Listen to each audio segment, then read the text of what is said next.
तो ये तो ब्लॉकचेन का थोड़ा सा तारुफ था। अच्छा, अब हम दूसरे सवाल की तरफ आते हैं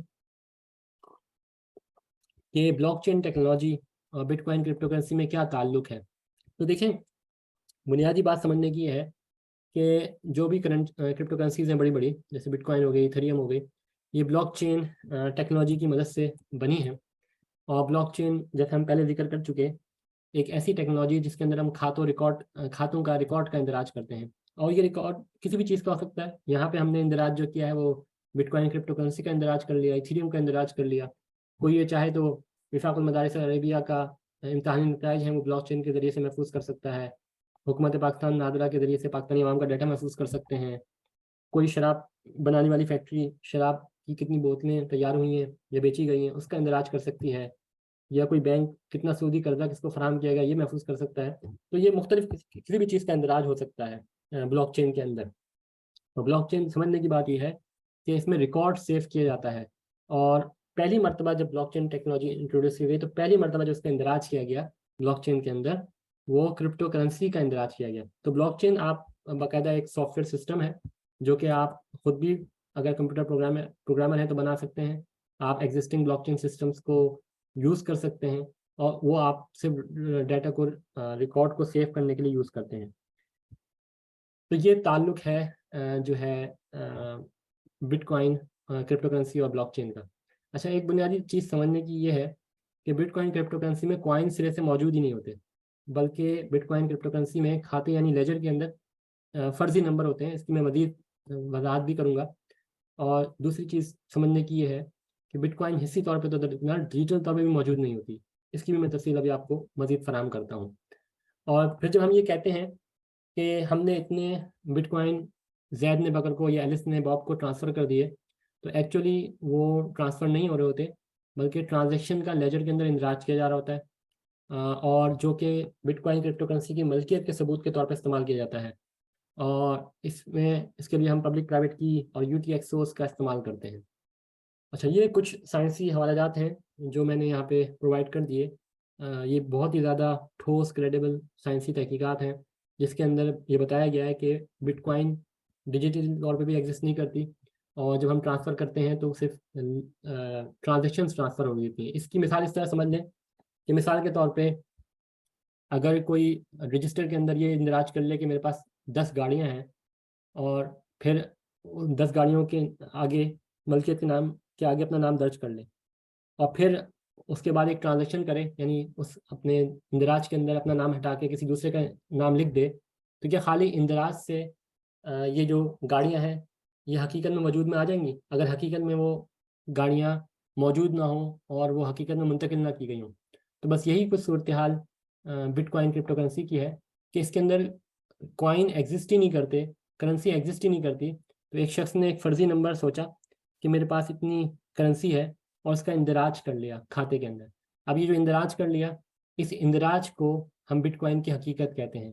इस वास्ते जो है ना, ये साइंटिस्ट ये कहते हैं कि भाई बिटकॉइन के अंदर ना कॉइन एग्जिस्ट करते हैं, ना ये फिजिकली तौर पर मौजूद है, ना ये डिजिटली तौर पर मौजूद है। लेकिन डिजिटल तौर पे मौजूद होने के लिए अगर आप कोई तस्वीर है, सेब की तस्वीर है, गाड़ी की तस्वीर है, कोई आपने तस्वीर ली है, तो आप इसको डिजिटली ट्रांसफ़र कर रहे होते हैं, अपलोड करते हैं, USB में ट्रांसफ़र करते हैं, एक दूसरे को सेंड कर देते हैं। तो वो बाकायदा डिजिटल तस्वीर मुंतकिल हो जाती है।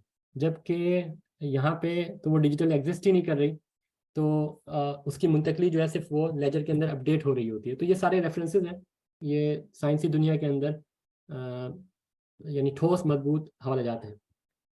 अच्छा, फिर सवाल ये पैदा होता है कि जो सतोशी नाकामोटो ने ये जो ब्लॉकचेन का सिस्टम दिया, जिसमें पहली बिटकॉइन क्रिप्टो करेंसी का इंदराज किया गया, तो ब्लॉकचेन टेक्नोलॉजी को ही क्यों इख्तियार किया गया, डेटाबेस सिस्टम को क्यों नहीं इख्तियार किया गया? देखें, जैसे मैंने पहले अर्ज़ किया कि डेटाबेस सिस्टम जो है वो सेंट्रलाइज सिस्टम होता है और उसके अंदर सिंगल पॉइंट ऑफ फेलियर होता है, और उसके अंदर जो है ना हैशिंग भी इस्तेमाल नहीं होती। आप लोग डाटा को आम लोग देख भी नहीं सकते। तो डेटाबेस सिस्टम के अपने फ़वाइद हैं, अपने नुकसानात हैं। तो उन चीज़ों से बचने के लिए जो है ना ब्लॉकचेन सिस्टम पे जो है ना क्रिप्टो करेंसी का इंदराज किया गया, ताकि कोई सेंट्रल एंटिटी उसको कंट्रोल ना कर सके। ये ब्लॉकचेन की एसेंस है, ये इसका बेसिक आइडिया है। फिर हकीकत में क्या हुआ वो हम आगे चलकर देखते हैं, मगर जो ब्लॉकचेन टेक्नोलॉजी का जो मेन कॉन्सेप्ट है वो ये है कि उसमें डिसेंट्रलाइजेशन हो, कोई कुछ एंटिटीज उसको कंट्रोल ना करें। अच्छा, अब सवाल नंबर 3 ये है कि बिटकॉइन क्रिप्टो करेंसी की हकीकत क्या है। यानी किसी न किसी चीज़ की को समझने के लिए उसकी हकीकत को समझना ज़रूरी है, फिर उसके बाद हज़रात मुफ्तियान इकराम कोई इस पर हुक्म लगा सकते हैं। तो हम बिटकॉइन क्रिप्टो करेंसी की हकीकत समझते हैं। तो पहले तो हम उसका तारुफ देख लेते हैं कि क्रिप्टो करेंसी का तारुफ क्या है और क्यों इतनी ज़्यादा ये उभरती हुई आलमी मार्केट है। तो इस वक्त दुनिया में सबसे ज़्यादा यानी क्रिप्टो करेंसी के हवाले से बहुत ज़्यादा सरमायाकारी हो रही है और ये बहुत उभरती हुई मार्केट है। और अगर आप पूरी दुनिया के जितने भी असासे हैं उनको इकट्ठा कर लें तो तकरीबन जो है ना 1.2 जो है ट्रिलियन यूएस डॉलर तक पहुंच चुके थे मई 2023 तक। और अगर आप उसमें कैपिटल को देखें बिटकॉइन का, तो वो यानी 1% से भी कम है। यानी क्रिप्टो करेंसी का जो हुजूम है यानी वॉल्यूम है, वो पूरी दुनिया के माशी निज़ाम के जितने भी असासे हैं उसका 1% से भी कम है। मगर ये 1% भी 1% से कम भी बहुत ज़्यादा है, क्योंकि ये काफ़ी अमाउंट बनता है। तो मार्केट कैपिटल के हिसाब से जो है ना ये काफ़ी तादाद बनती है। और दूसरी बात यह है कि जो क्रिप्टो करेंसी पे इतने ज़्यादा लोग इन्वेस्ट करते हैं उसकी वजह यह है कि बहुत सारी दीगर टेक्नोलॉजीज़ को क्रिप्टो करेंसी के साथ जोड़ दिया गया है। मिसाल के तौर पे ऑनलाइन गेमिंग इंडस्ट्री को क्रिप्टो करेंसी के साथ सरमायाकारों ने जोड़ दिया है, बड़ी बड़ी जो कंपनी ने उन्होंने जोड़ दिया है। इस तरह मेटावर्स है, NFTs हैं, डिसेंट्रलाइज फाइनेंस हैं, तो ये सारी चीज़ें जुड़ गई हैं। तो इस वजह से जो है ना लोग बहुत ज़्यादा क्रिप्टो करेंसी की तरफ रुजू कर रहे हैं। और सबसे बड़ी बात यह है कि ये आपको आपके जो पोर्टफोलियो है उसके अंदर एक आपको जो है ना एक एडिड एडवांटेज देती है उन लोगों के लिए जो पैसा इन्वेस्ट करना चाहते हैं, पैसा बनाना चाहते हैं। उनको एक डाइवर्सिटी प्रोवाइड कर रही होती है। लोग जो सरमायाकार होते हैं, कुछ सरमायाकार जो है ना रियल इस्टेट में सरमायाकारी करते हैं, कुछ जो है ना बिजनेस में सरमायाकारी करते हैं, कुछ शेयर्स में करते हैं, कुछ गोल्ड में, कमोडिटीज़ में करते हैं। तो ये क्रिप्टो करेंसी की मार्केट एक ऐसी मार्केट है जिसमें जो रिटर्न ऑन इन्वेस्टमेंट है उसकी जो ड्यूरेशन है वो भी बहुत कम है और उस पर जो प्रॉफिट है वो भी बहुत ज़्यादा है।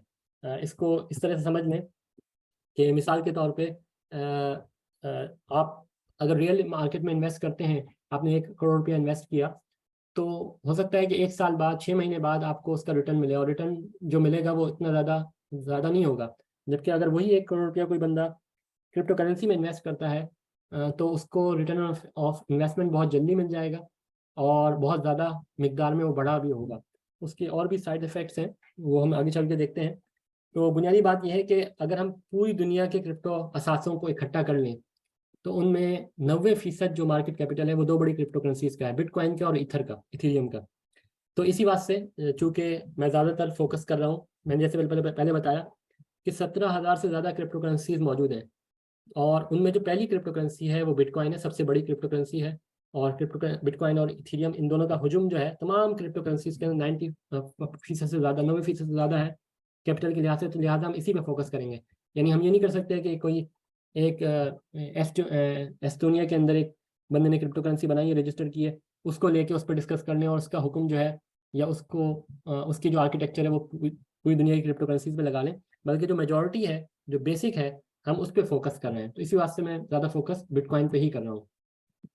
इसके अलावा जो बाकी 10% जो क्रिप्टो करेंसीज हैं वो तकरीबन 17,000 से ज़्यादा हैं और उसमें अंदर स्टेबल कॉइन भी हैं और दीगर कॉइन्स भी हैं, मगर उनका जो रेशो है वो अददी अतबार से बहुत कम है।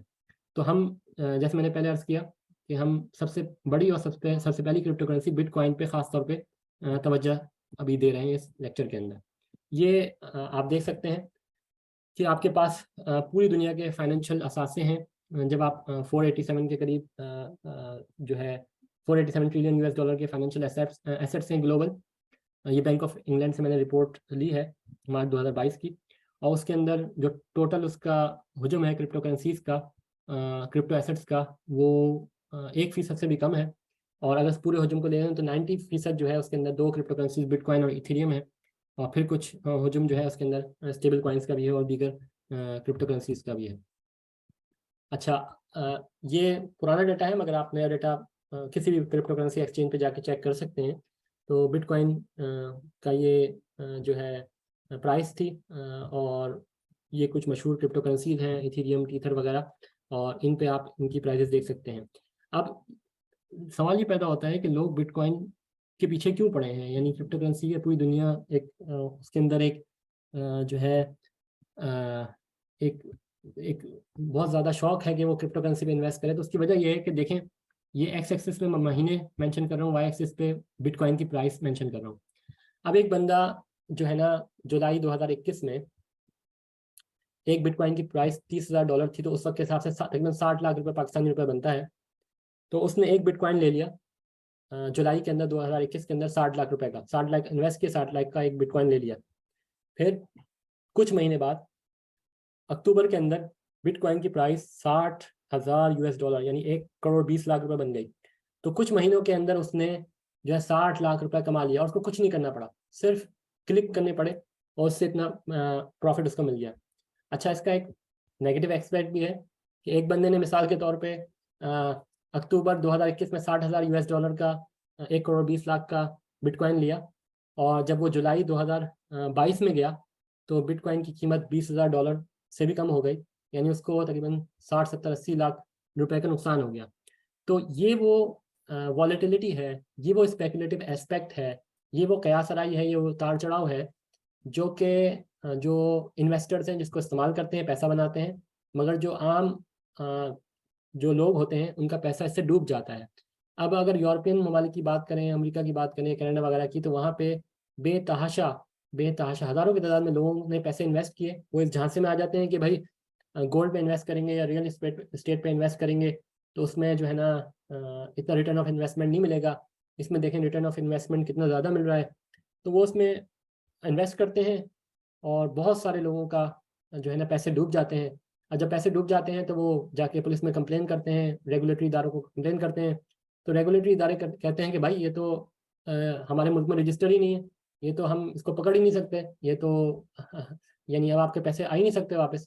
तो इस वास्ते यूरोपियन ममालिक और अमेरिका, कनाडा और दीगर ममालिक जो हैं वो बहुत ज़्यादा कंसर्न हैं, और रेगुलेटरी फ्रेमवर्क बना रहे हैं कि यार अगर आप इसको एज अ इन्वेस्टमेंट पोर्टफोलियो के तौर पे ले भी रहे हैं, एज अ इन्वेस्टमेंट के टूल के तौर पे ले भी रहे हैं, तो उसकी कोई बैकिंग तो होनी चाहिए, उसकी कोई कंज्यूमर प्रोटेक्शन राइट्स तो होने चाहिए। यानी अगर आप मिसाल के तौर पे यूरोप के अंदर एक गैम्बलिंग जो है ना शॉप खोलते हैं, यानी जुए खाना खोलते हैं, तो जुए खाने के अंदर आप मशीनें लगाते हैं, तो खाना खोलने के लिए आपको हुकूमत से परमिट चाहिए होगा, और हुकूमत आपको परमिट देगी, आप फिर वहाँ पे मशीनें लगाएंगे जुआ खेलने की, डिफरेंट गेम्स रखेंगे, और उनके अंदर जो एल्गोरिथम्स लगे होंगे अगर वो इलेक्ट्रॉनिक काम करते हैं, तो वो जो है ना वो उसके अंदर कोई प्रोटेक्शन होनी चाहिए। उसमें ऐसा नहीं होना चाहिए कि आपने गैम्बलिंग मशीन लगाई, कोई बंदा आपकी जुआ खाने में आपका पास आया जुआ खेलने के लिए, और जितने भी वो जुआ खेले हमेशा वो हार जाए। तो ऐसे जुए खाने को बंद कर दिया जाएगा और उस पर पाबंदी लगा दी जाएगी, क्योंकि कंज्यूमर की कोई प्रोटेक्शन ही नहीं है। यानी जुए के अंदर भी आपको मुसावियाना हकूक देने पड़ेंगे, यानी चांस होने चाहिए जीतने के भी और हारने के भी। अब ये जो क्रिप्टो करेंसी है, ये जुए से टेक्निकली तौर पे उससे भी बदतर है, क्योंकि इसके अंदर आपके पास पूरे पैसे डूब जाते हैं और आपको पीछे कोई बैक एंड पे रेगुलेट करने वाला ही नहीं होता। अच्छा, फिर ये जो प्रॉफिट और लॉस है, ये सिर्फ लॉन्ग टर्म ड्यूरेशन में नहीं है, ये महीनों और सालों के अंदर नहीं है, मगर अगर आप सिर्फ हफ्ते की बात करें, एक हफ्ते का डाटा ले लें या एक दिन का डाटा ले लें, तो एक दिन के डाटा के अंदर भी इतनी ज़्यादा वॉलेटिलिटी है, इतना ज़्यादा उतार चढ़ाव है, जो किसी दूसरी और कम्युनिटी या किसी दूसरे और एसेट के अंदर नहीं है। और इस वास्ते जो है ना, इसको जो है यानी जो फाइनेंशियल एक्सपर्ट्स हैं, साइंसदान हैं दुनिया भर के, वो इसको करेंसी मानते ही नहीं है, क्योंकि करेंसी भाई इतनी ज़्यादा वॉलेटिलिटी थोड़ी होती है, उसमें इतना उतार चढ़ाव थोड़ी होता। यानी अगर आप एक बिटकॉइन में के ज़रिए से, सतोशी उसका यूनिट होता है, अगर आप एक चाय का कप लेना चाहें तो 50 रुपये का सुबह के वक्त चाय का कप होगा, और दोपहर के वक्त 1,000 रुपये तक का पहुंच चुका होगा, और शाम को फिर जो है ना वो 100 रुपये का हो जाएगा।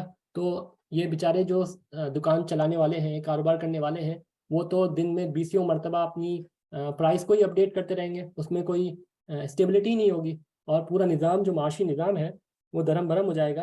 और इसी तरीके से स्टोर ऑफ वैल्यू के तौर पे इस्तेमाल नहीं हो सकता। स्टोर ऑफ वैल्यू के लिए मिसाल के तौर पे आप घर का किराया देते हैं 10,000 रुपये और आपके पास किराया आ गया 10,000 रुपये। अब उसकी वैल्यू थी मिसाल के तौर पे 100 अमेरिकी डॉलर, और एक महीने बाद आपने कहा जब आपने उसको चेंज कराने गए तो वो 100 अमेरिकी डॉलर के बजाय जो है ना वो 5 अमेरिकी डॉलर के बराबर रह गया। तो उसने जो कदर थी, स्टोर ऑफ वैल्यू थी, उसको ही लॉस कर दिया। तो इस वास्ते ये स्टोर ऑफ वैल्यू के तौर पर भी इस्तेमाल नहीं हो सकता। ये फाइनेंशियल डाटा है जो फाइनेंशियल एक्सपर्ट्स कहते हैं। तो इस वास्ते पूरी दुनिया भर के माशी माहिरीन का ये मुतफ़क़ा फ़ैसला है कि ये ना मीडियम ऑफ एक्सचेंज के तौर पे इस्तेमाल इसको किया जा सकता है, ना स्टोर ऑफ वैल्यू के तौर पे, ना यूनिट ऑफ अकाउंट के तौर पे। यानी जो 3 बड़ी बुनियादी सिफात होती हैं किसी भी करेंसी के, तो करेंसी के सिफात पे तो ये पूरा नहीं उतरता। इसी तरीके से ये फाइनेंशियल एक्सपर्ट्स के नज़दीक एसेट्स की सिफात पे भी पूरा नहीं उतरता। यानी एसेट के अंदर भी आपके पास कुछ एसेट्स की सिफात होती हैं। फाइनेंशियल एक्सपर्ट्स, अगर आप फाइनेंशियल एक्सपर्ट्स की साइंसी तहकीकात को पढ़ें तो उसमें गोल्ड एक एसेट है, डिफरेंट कमोडिटीज़ एसेट्स हैं, ऑयल एक एसेट है, रियल एस्टेट एसेट्स होती हैं। तो उसके अंदर जो फ्लक्चुएशंस होती हैं, जो वॉलेटिलिटी होती है, स्पेकुलेशन होती है, उसकी एक मार्जिन होता है। ये उस मार्जिन को भी पे पूरा नहीं उतरता, उसके करेक्टरिस्टिक्स और फीचर्स पे भी पूरा नहीं उतरता। तो बहुत सारे यानी मेजॉरिटी के नज़दीक ये एसेट्स की जो सिफात हैं उस पर भी पूरा नहीं उतर रहा होता। ये एक as a tool, as a instrument, gambling instrument के तौर पे इस्तेमाल होता है क्रिप्टो करेंसी। अच्छा, अब हम बात करते हैं इसकी कि क्रिप्टो करेंसी के फीचर्स क्या हैं। क्रिप्टो करेंसी को देखें, जो क्रिप्टो करेंसी कहा जाता है वो क्रिप्टो की वर्ड लफ्ज़ की वजह से कहा जाता है।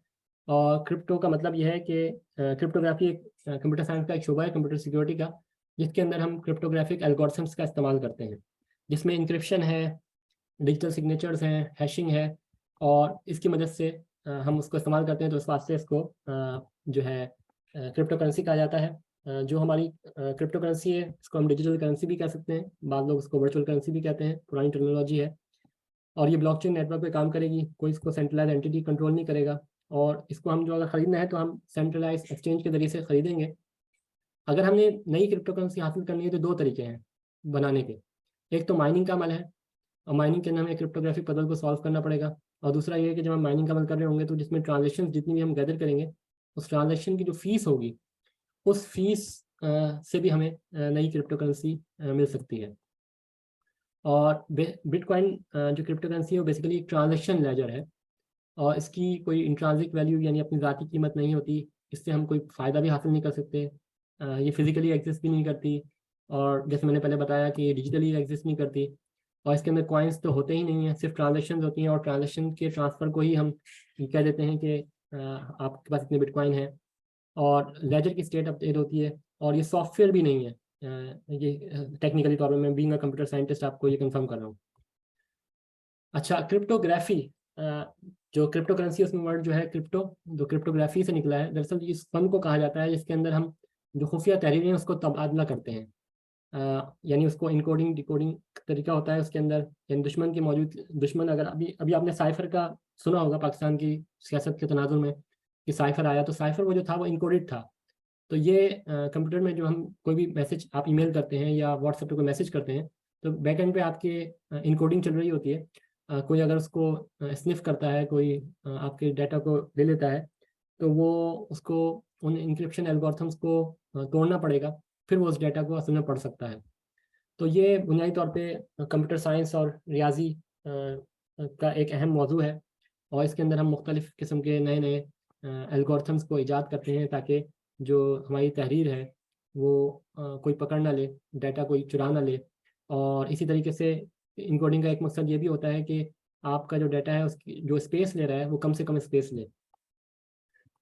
अच्छा, मवासिलाती निज़ाम के अंदर भी हम इन कोडिंग को इस्तेमाल करते हैं ताकि हमारी हम कम से कम डाटा भेजें, एनर्जी कम खर्च हो, ताकि जल्दी से जल्दी ज़्यादा से ज़्यादा मवाद एक जगह से दूसरी जगह चला जाए। तो क्रिप्टोग्राफिक एल्गोरिथम्स बुनियादी तौर पे कंप्यूटर्स के वो प्रोग्राम्स हैं जिनकी मदद से हम डाटा को महफूज बनाते हैं, और उनमें से चंद मशहूर इकसाम इंक्रिप्शन की हैं, डिजिटल सिग्नेचर है और हैशिंग है। अच्छा, अब ये मैंने बिटकॉइन ब्लॉकचेन का पहला ब्लॉक लिया है सबसे पहले जब बिटकॉइन वजूद में आई, आप खुद जाके इसको चेक कर सकते हैं। ये ब्लॉक नंबर 0 है, यहाँ से बिटकॉइन क्रिप्टो करेंसी की शुरुआत हुई है। और इसके अंदर ये हैश वैल्यू है, और इसके अंदर जो ट्रांजेक्शन है वो एक ट्रांजेक्शन है, और ट्रांजेक्शन के अंदर जो वॉल्यूम है वो 0 है। और इसके बाद इसको माइन किया जाता है, माइनर माइन करता है, और माइनिंग से जो उसको रिवॉर्ड मिलता है वो 50 BTC, यानी पहली मरतबा। यानी क्या हुआ, अब समझने की चीज़ है, वो ये है कि सतोशी नाकामोटो ने बिटकॉइन क्रिप्टो करेंसी के खाते की शुरुआत की। तो उसने अपने एड्रेस से जो है एक एड्रेस से उसने एक ट्रांजेक्शन कर दी, और ट्रांजेक्शन में सिर्फ एक ट्रांजेक्शन रखी। ट्रांजेक्शन में वॉल्यूम 0 था। फिर ये ट्रांजेक्शन मेमपूल में जमा हो गई, फिर उसने दूसरे एड्रेस से उसको माइन किया। माइनिंग करने के बाद माइनिंग में जो डिफ़िकल्टी थी, आप डिफ़िकल्टी चेक कर सकते हैं, 1 है। बहुत ही आसान थी, बहुत जल्दी से उसने वो माइन कर लिया। और ये माइन करने के लिए जो उसने नंबर फाइंड किया वो ये नॉन्स था, नंबर 1 यूज्ड। ये नंबर उसने ढूंढ लिया बहुत आसानी से, और उसके बाद उसको इनाम के तौर पे 50 बिटकॉइन मिले। तो 50 बिटकॉइन उस वक्त मिले, उस वक्त इनाम की जो तादाद थी बिटकॉइन की वो 50 बिटकॉइन थी। यही हर 4 साल बाद इसको वो आधा कर देते हैं, यानी 4 साल बाद 25 हो गई। जो 2009 के बाद 4 साल बाद ऐड करें, 13 के अंदर 25 हो गई, 25 बिटकॉइन। फिर 13 के बाद 17-18 के अंदर वो 12.5% हो गई, और अभी 6.25 BTC है।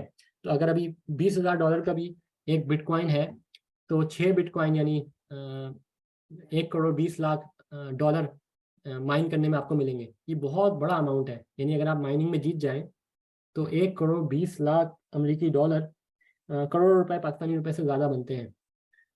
और आपको कुछ भी नहीं करना पड़ेगा, एक नंबर ढूंढना है आपने।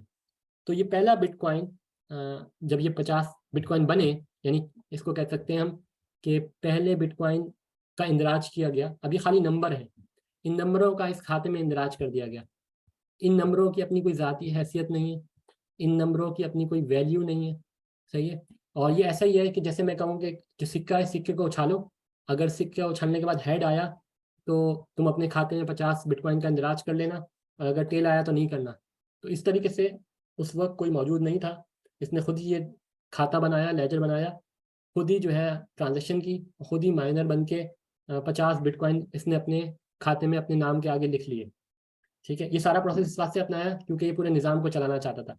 इसी तरीके से ये इसकी कोई भी वैल्यू नहीं थी। फिर आगे चल के ये 64 लोगों का ग्रो है जिन्होंने सबसे ज़्यादा बिटकॉइन को माइन किया। इस तरह से क्रिप्टो बिटकॉइन माइनिंग के नंबर जो है ना वो खाते में लिखे और अपने अकाउंट में जमा किए। तो इस तरीके से बिटकॉइन की हकीकत आई और उसके वजूद में। अब ये 50 बिटकॉइन के अलावा अगर कोई इसी ब्लॉकचेन को शुरू करना चाहे और इसकी जगह जो है ना वो ये कह दे कि बहरिया टाउन के जो है ना प्लॉट्स का इंदराज करना शुरू कर दे, और हकीकत में वो बहरिया टाउन के प्लॉट्स का मालिक ना हो, तो खाली इंदराज से तो वो मालिक नहीं बन जाएगा ना।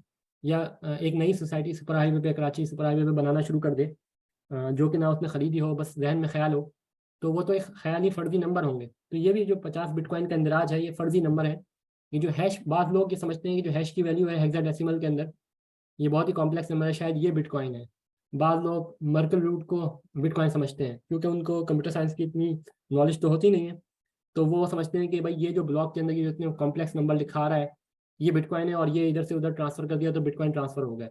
तो बस यही वजह है जिसकी वजह से वो उन्होंने कन्फ्यूजन क्रिएट की भी है। असल में तो ये फ़र्जी नंबर है जिनका खाते में इंदराज किया गया है। तो जिस दिन बिटकॉइन का खाते में इंदराज हुआ, इस ब्लॉक के हैश को हम बिटकॉइन नहीं कह सकते। जिस एड्रेस पे बेस कॉइन ट्रांजेक्शन माइनिंग के मुआवजे के तौर पर अदा की गई वही बिटकॉइन नहीं है। जो हमने 50 बिटकॉइन का इंदराज हुआ वो में एक फ़र्जी नंबर है, और इन नंबरों का डिजिटल फॉर्म को भी हम बिटकॉइन नहीं कह सकते। और यही वजह है जिसकी वजह से बाद लोगों को मुगालता हो गया और उन्होंने ये समझ लिया कि ये खाते में इंदराज किए गए 50 बिटकॉइन असल में मौजूद है, हालांकि ये सिर्फ फ़र्जी नंबर है और इसकी हकीकत सिर्फ फ़र्जी नंबरों की है। देखिए, ये जो बिटकॉइन का खाते में इंदराज हो रहा है और आगे चल के इसको एक दूसरे से मुंतकली हो रही है, इन तमाम मामलात का इंदराज खाते में हो रहा है। इस तमाम को बिटकॉइन के मामलात का इंदराज तो कहा जा सकता है, मगर ये बजाते खुद बिटकॉइन नहीं है। यानी आसान अल्फाज में अगर हम ये कहें कि बिटकॉइन क्रिप्टो करेंसी के मामलात के खाते में इंदराज को बिटकॉइन करेंसी की हकीकत नहीं कहा जा सकता, इसी वजह से जब बिटकॉइन खाते की शुरुआत की गई तो खाते में दर्ज इन मसनूई नंबरों की कोई कीमत नहीं थी, और फिर आगे चल के लोगों ने मसनूई तौर पर इसमें कीमत पैदा की। ये मैंने आपको वो ट्रांजैक्शन भी बता दी कि किस ट्रांजैक्शन एड्रेस पे कितनी बिटकॉइन ट्रांसफ़र हुए, या आप सारा जाके डाटा लेजर के अंदर चेक कर सकते हैं बिटकॉइन के कि क्या क्या लेजर्स के अंदर अपडेट हुई और कौन कौन किसको ट्रांसफ़र कर रहा है। अच्छा, एक चीज़ हम ज़रूर समझ लें कि कॉइन और टोकन में क्या फ़र्क होता है। कॉइन वो होता है, कॉइन वो क्रिप्टो करेंसी होती है जिसको काम करने के लिए किसी और प्लेटफॉर्म की ज़रूरत नहीं होती। जैसे बिटकॉइन, रिपल, इथेरियम, और इनको स्टैंड अलोन क्रिप्टो करेंसी भी कहा जाता है। और टोकन वो क्रिप्टो करेंसी होती है जिसके काम करने के लिए किसी और प्लेटफॉर्म की ज़रूरत पड़ती है, जैसे ओगर है, गोलन है, यूएस है। और ये टोकन जो है इथेरियम के ऊपर बनाए गए हैं। इसकी मिसाल इस तरह से है कि कोई शख्स एक गाड़ी ले, ठीक है, जो आपने ख़रीद ली। अब इस गाड़ी की देखभाल करना आपकी जिम्मेदारी है, पूरी मेंटेनेंस करना, तो ये कॉइन हो गया। इसके बाद आपने गाड़ी किराए पे ली, तो इसकी देखभाल की जिम्मेदारी आप पे नहीं है, मेंटेनेंस की। आप किराया देकर गाड़ी को इस्तेमाल कर सकते हैं। ये क्रिप्टो करेंसी की, सॉरी, इससे पहले वाली जो मिसाल है वो कॉइन की है, और ये दूसरी वाली जो मिसाल है वो टोकन की है। तो कॉइन वो होगा जिसमें आपने मेंटेनेंस खुद करनी है पूरे ब्लॉकचेन नेटवर्क की, जिसमें जैसे बिटकॉइन है, इथेरियम है, रिपल है, ये ब्लॉकचेन नेटवर्क आपने खुद बनाना होगा। जबकि टोकन वो जो क्रिप्टो करेंसी होगी जिसमें आप किसी दूसरे का ब्लॉकचेन नेटवर्क इस्तेमाल कर रहे होंगे। जैसे इथेरियम का आप ब्लॉकचेन नेटवर्क इस्तेमाल कर लें और उस पर अपना जो है ना टोकन बना लें। तो ये बुनियादी फ़र्क है कॉइन और टोकन के अंदर। यानी कॉइन के अंदर आप अपना ब्लॉकचेन नेटवर्क होता है, आप उसको उसकी देखभाल करते हैं, जबकि टोकन के अंदर आप किसी और का ब्लॉकचेन नेटवर्क इस्तेमाल करते हैं और उसके ऊपर अपनी क्रिप्टो करेंसी लॉन्च करते हैं। और उसकी वजह ये होती है कि आप इतना बड़ा बाद मरतबा आप इतना बड़ा नेटवर्क नहीं बना सकते, इतनी रिसोर्सेज आपके पास नहीं होती। तो आप कहते हैं कि चलो मैं इथेरियम का ही ब्लॉकचेन नेटवर्क इस्तेमाल कर लेता हूँ और उस पर अपने टोकन बना लेता हूँ। अच्छा, अब ये जो बिटकॉइन क्रिप्टो करेंसी है ये वजूद में कैसे आती है? इसको वजूद में आने के लिए देखें, बिटकॉइन को वजूद में लाने के लिए सबसे पहले ट्रांजेक्शन की गई और फिर माइनिंग का अमल किया गया, और उस माइनिंग के बाद वो पहली ट्रांजेक्शन की गई। तो माइनिंग के वजह से जो हमें पहली मरतबा 50 बिटकॉइन मिले, इसका इंदराज कर लिया गया। और जैसे मैंने पहले एक्सप्लेन किया आपको, ये खाली फर्जी नंबर थे, इसकी कोई वैल्यू नहीं थी। इस तरीके से मुख्तलिफ लोगों ने मुख्तलिफ एड्रेसेस से शुरू के अंदर बहुत ज़्यादा जो है ना माइनिंग का अमल किया, ट्रांजेक्शन की, और इस माइनिंग के अमल को दोहरा के नई नई क्रिप्टो करेंसी, ये बिटकॉइन का जो अमाउंट है वो अपने नामों के अगेंस्ट खाते में इंदराज किया। अच्छा, अब ये मसनूई कीमत कैसे पैदा की गई बिटकॉइन के अंदर? देखें, मिसाल के तौर पे कोई बंदा फर्जी तौर पे ड्राइंग रूम में बैठ के सोचे कि मेरे इतने प्लॉट्स हैं और इतनी ज़मीनें हैं, तो खाली उसके सोचने से तो उसकी कीमत नहीं आ जाएगी। उसको तो बाकायदा मार्केट में लोग जब तस्लीम करेंगे तो फिर वो बात बनेगी ना। तो बिटकॉइन की जब उन्होंने इंदराज किया तो ये बड़े बड़े सरमायादार हैं दुनिया भर के जिन्होंने इस बिटकॉइन क्रिप्टो करेंसी को लॉन्च किया। अब ये देखें, ये एक ग्राफ है, इसके अंदर जब बिटकॉइन पहली मरतबा लॉन्च की गई 3 जनवरी 2009 को, उससे लेकर ये पूरा पाई का आप देख सकते हैं 11 फरवरी 2011 तक, जब बिटकॉइन की कीमत $1 के बराबर हुई। अब आप ये चेक कर सकते हैं कि किस बंदे ने कितनी क्रिप्टो करेंसी माइन की और उसके पास कितनी क्रिप्टो करेंसी के जो यूनिट्स हैं, यानी करेंसी की मलकियत है। तो सबसे पहले जो एजेंट नंबर 1 है, सतोशी नाकामोटो, जिसने बिटकॉइन बनाई, आप देख सकते हैं कि कितना ज़्यादा बिटकॉइन क्रिप्टो करेंसी का अमाउंट उसके पास है। यानी एक छोटा सा स्क्वायर जो है, इतना स्क्वायर, ये 1000 बिटकॉइन को रिप्रेजेंट करता है। तो ये बड़े बड़े 64 लोग हैं जिन्होंने 2 साल के अंदर ये सबसे ज़्यादा क्रिप्टो करेंसी माइन की, और यही इन्हीं लोगों की इजारादारी थी। इन्होंने फिर इस पूरे सिस्टम को, निज़ाम को चलाया।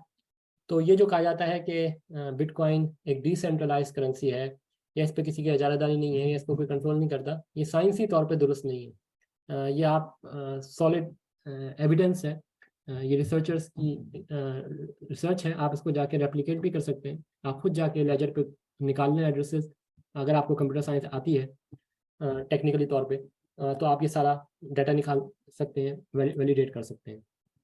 तो खुलासा इस बात का ये हुआ कि शुरू के 2 सालों में बिटकॉइन की तमाम दौलत पर महज 64 लोगों का कब्जा था। यानी बिटकॉइन लॉन्च होने से लेकर बिटकॉइन की कीमत $1 तक तकरीबन 2 साल का अर्सा 64 लोग हुए हैं जिन्होंने ज़्यादातर बिटकॉइन को माइन किया। आसान अल्फाज में ये वो 64 लोग हैं जिन्होंने बिटकॉइन को माइन करके इसकी मलकियत हासिल की। अच्छा, अब इसमें मसनूई कीमत कैसे पैदा की गई? देखें, जब सतोशी नाकामोटो ने सन 2008 में एक ईमेल भेजी क्रिप्टोग्राफिक मेलिंग लिस्ट में कि भाई मैं एक ऐसे इलेक्ट्रॉनिक कैश सिस्टम पे काम कर रहा हूँ जो मुकम्मल पीयर टू पीयर होगा और जिसमें कोई ट्रस्टेड थर्ड पार्टी नहीं होगी, यानी बीच में कोई इदारा मुलविस नहीं होगा। तो फिर उसके बाद 2009 में उसने बाकायदा पहला बिटकॉइन नामी क्रिप्टो करेंसी को लॉन्च किया और उसका इंदराज किया। तो 3 जनवरी सन 2009 में जो पहला बिटकॉइन माइन किया गया, जिसकी मैंने आपको शक्ल भी दिखाई, उस दिन बिटकॉइन क्रिप्टो करेंसी की शुरुआत हुई और वो जेनेसिस ब्लॉक था और उस वक्त 50 बिटकॉइन उसने अपने नाम के आगे लिखे, उनकी कोई भी वैल्यू नहीं थी। यानी पहली मरतबा उन 50 बिटकॉइन का इंदराज हुआ खाते के अंदर फर्जी नंबरों का कि भाई 50 बिटकॉइन मेरे हैं, ठीक है, और उसकी कोई भी वैल्यू नहीं थी। जब वैल्यू नहीं थी फिर उसके बाद उसने ये क्या किया कि उसके बाद उसने जनवरी 12 2009 में पहली मरतबा ट्रांजेक्शन की। ट्रांजेक्शन ब्लॉक नंबर 170 में इंदराज हुई। 170 ब्लॉक के अंदर आप जाके चेक कर सकते हैं। तो इसने इस ट्रांजेक्शन को एक दूसरा कंप्यूटर प्रोग्रामर था हॉल फैनी, उसको 10 बिटकॉइन भेजे। यानी ये एक प्रॉपर ट्रांजेक्शन पहली मरतबा की गई। इससे पहले जितनी भी ट्रांजेक्शन हो रही हैं उसके अंदर वो माइनिंग कर रहे हैं और माइनिंग के ज़रिए से वो क्रिप्टो करेंसी को बिटकॉइन को छाप रहे हैं, आप ये समझ सकते हैं। ये सिलसिला इसी तरह चलता रहा और ये लोग मुख्तलिफ वक्तन फ़वक्तन मुख्तलिफ एड्रेस के जरिए मुख्तलिफ ट्रांजेक्शन करते रहे और फिर बहुत ज़्यादा तादाद में इन्होंने बिटकॉइन क्रिप्टो करेंसी की तख्लीक की और फिर आपस में इनका तबादला भी किया ताकि ये सिस्टम आगे चलना शुरू हो। फिर उसके बाद जो है 5 अक्टूबर 2009 में इन्होंने न्यू लिबर्टी स्टैंडर्ड ने बिटकॉइन के पहले एक्सचेंज रेट मुतय्यन किए, जिसमें एक बिटकॉइन को 0.007 US डॉलर के इक्विवेलेंट कंसिडर किया। या इसको आप ये कह सकते हैं कि एक अमेरिकी डॉलर से आप 1309.03 बिटकॉइन खरीद सकते थे। तो उसके लिए उन्होंने, चूंकि बहुत बड़े बड़े सरमायाकार थे, लॉबिंग की और उसका ये रेट मुतय्यन करवाया। अब जब बिटकॉइन का एक्सचेंज रेट मुतय्यन हो गया तो फिर भी कोई ख़रीदारी नहीं हुई। पहली मरतबा जो ख़रीदारी की गई हकीकी अशिया की वो सन 2010 में हुई, जब पहली मरतबा 10,000 बिटकॉइन की मदद से 2 पिज़्ज़ा ख़रीदे गए। यानी 10,000 बिटकॉइन से 2 पिज़्ज़ा खरीदे गए और उसका भी कहानी अजीब है, आप उसको पढ़ सकते हैं कि कोई उसको ख़रीद नहीं रहा था क्योंकि उसकी कोई वैल्यू नहीं थी।